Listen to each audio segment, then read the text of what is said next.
সম্পত্তির লোভে মা ও দিদাকে ছুরি দিয়ে আঘাতের অভিযোগ উঠল ছেলের বিরুদ্ধে। বৃহস্পতিবার রাতে ঘটনাটি ঘটেছে বনগাঁ শিমুলতলা এলাকায়। অভিযুক্ত ছেলে অভিজিৎ সাহাকে গ্রেপ্তার করেছে পুলিশ।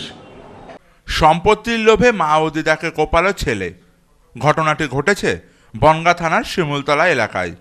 এলাকা সূত্রে খবর, মায়ের সম্পত্তির জন্য মা শঙ্করী সাহা ও দিদা উষারানী সাহাকে প্রায় চাপ দিত ছেলে অভিজিৎ সাহা।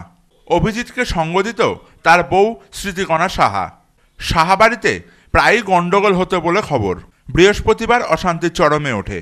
এমন সময় হঠাৎই পাশে থাকা ছুরি দিয়ে দিদা উষারানী সাহাকে আঘাত করে অভিজিৎ। দিদার চিৎকার শুনে ছুটে আসে শঙ্করী দেবী। অভিজিতের বোন ডোনা সাহার দাবি, শঙ্করী দেবীকে পেছন থেকে চেপে ধরে বউ স্মৃতিকণা এবং হাতে থাকা চাকু দিয়ে মায়ের গলায় কোপ দেয় ছেলে। এই ঘটনার পর পালিয়ে যাবার চেষ্টা করে অভিজিৎ।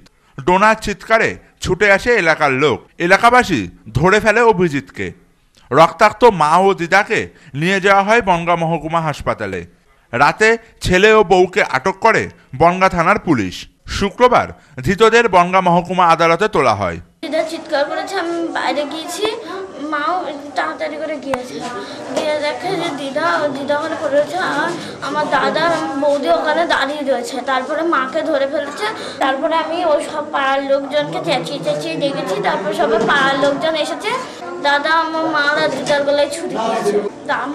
মাকে বৌদি ধরেছিল আর দাদা ছুরি মেরেছে। প্রসেনজিৎ ব্যানার্জি ও সব্যসাচী ভট্টাচার্যের রিপোর্ট, নিউজ নোম্যান্সল্যান্ড, বনগাঁ।